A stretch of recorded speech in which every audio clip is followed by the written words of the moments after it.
ako ng Pinas kasi pinauwi ako ng mga amo ko. Lagi kasi kinakamusta ng amo ko yung mga anak ko. Nung sinabi ko sa kanila, ayun, may cupping and pinning ceremony yung panganay ko. Kaya yun sila, nag-decide sila na i-book ako ng ticket. At ito na, dumating ako sa Pinas.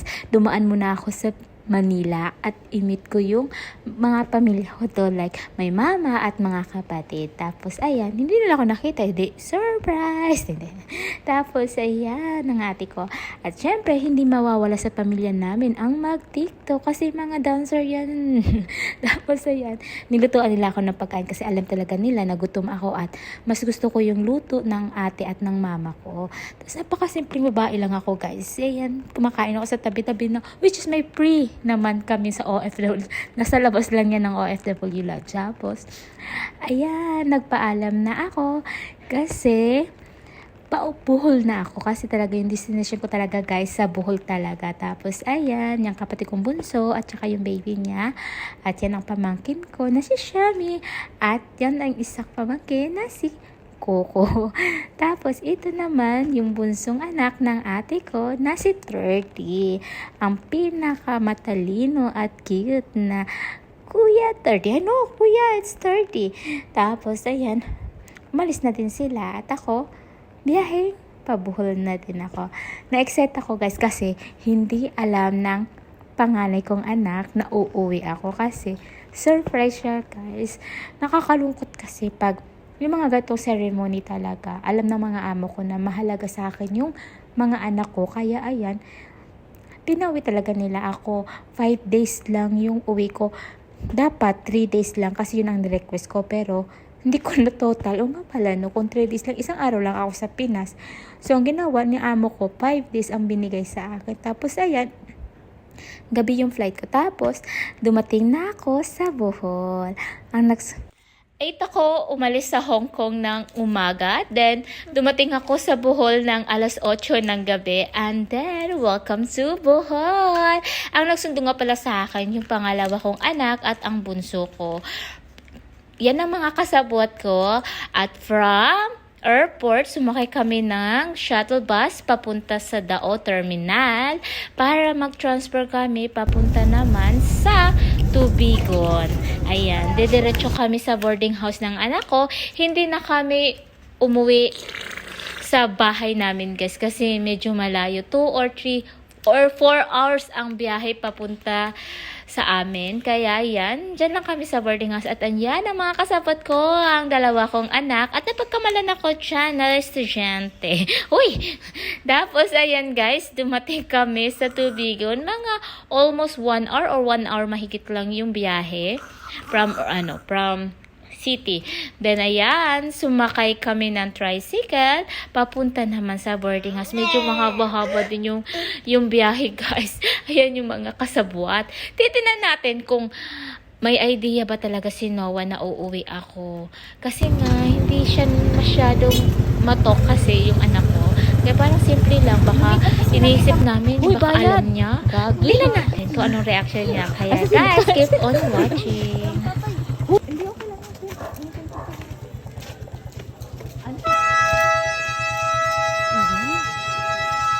Time out! Samagolo! First for the ball is a flat corner.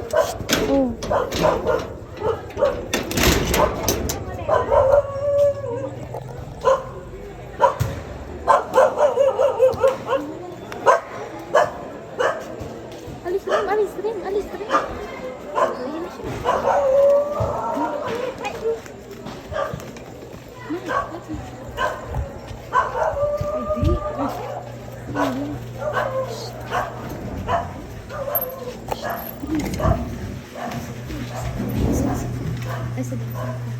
Di, tara tulad sa class mo na. Surprise doon na dala surprise. Kasi niya si Papa eh. Asan siya, Beng? Wait lang.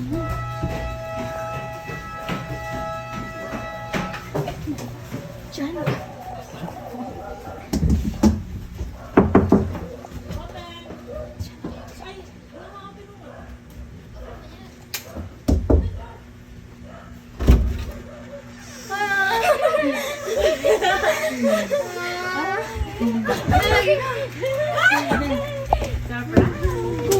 Lalagyan ko. Kasi wala. Si Mama, dito. Ito yung palagay. Gusto ko naman yan. Uy, yung maliit. Surprise galing. Alam ni Papa? Ha? Alam ni Papa? Alam. Alam ni Papa? Alam niya? Paano mo alam? Ha? Sinabi ko? Ha? Hindi mo Happy yarn? Yeah. Siyempre. Cute niyan. Walaan ko. Ay, nakita ko na. Wala, ang cute! Pink? Hindi. Nurse? Doc, gising na siya. Ano yun? Lagay niya ng ballpen. Bracelet, oh. Pero may ano ka, dugudug. Thank you, Mama. Uy, akin to, ama. Baba, kinuha niya yung lipstick na binigay mo. Ang cute. Diba? Sakto makalat yung mga ballpen. Tapos yung isa. Oh, gusto. Ang dami ko pa namang kitchen. Thank you, Mama. Diablo. Rinoa? Ay. Yung may ano yan? It's stethoscope, makeup, face mask, and injection. Natakot si Kashkash. Ito pa. Para may dugudug sa Basahin mo, basahin mo. Ala, di Di ako marunong marunong basa. Basahin mo. Ito kayo. Oh, Kashkash. A scrub-wearing smile, bringing life-saving. A rock star who lives to heal and loves to encourage. They're kind of a big deal. Tie this bracelet on your wrist, close your eyes, and make a wish. When this bracelet breaks into two, the wish you made just might come Oh true. my God, nakakatakot. Ah. Next day, nag-prepare na si Ate Noah. Siya na yung nag-ayos ng sarili niya kasi gusto niya lang din na simple. At mabuti na lang yung kapatid niya maraming makeup. Kaya hindi na kami nag-hire ng makeup artist.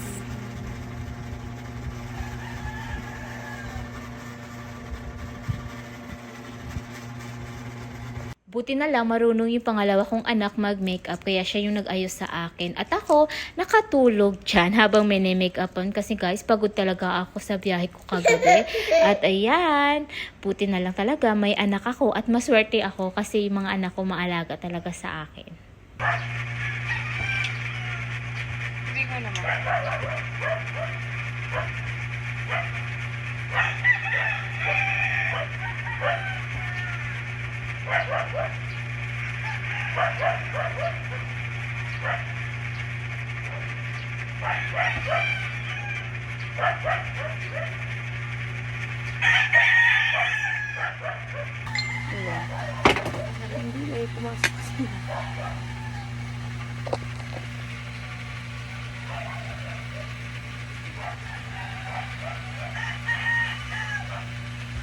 Ligo na, be.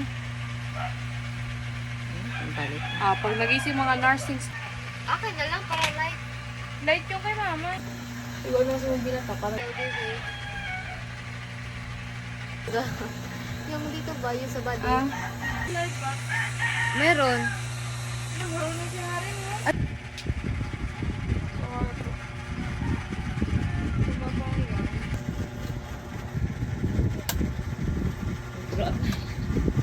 Nang aayos kasi kami na yung mga... Asan na yung teddy bear na kinuha? Mama, tinawagan nila si Manong.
Dakalka Prenoa Nicole Unabia, Delmar Mabini Bohol.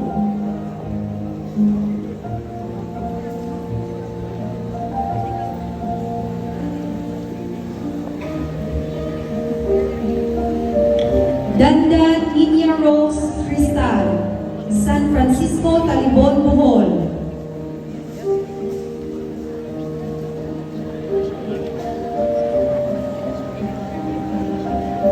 Diparine Stephanie Lorraine Crisologo, Poblacion Inabanga, Bohol.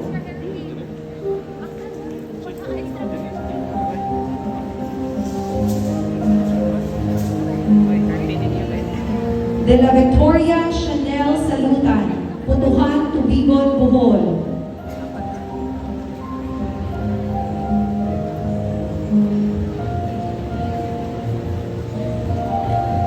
Delgado Fiona May Manuenda, Nahawan, Clarin, Bohol.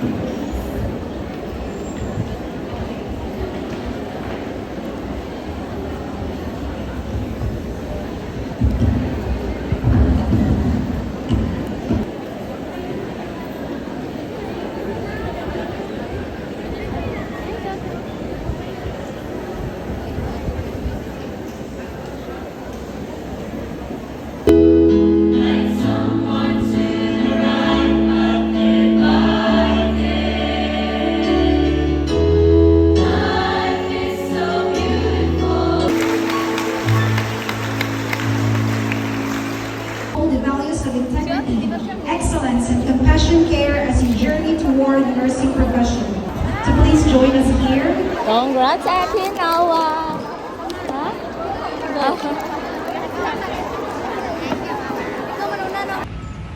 Going back to boarding house. Lakad-lakad. Special chat. Huy!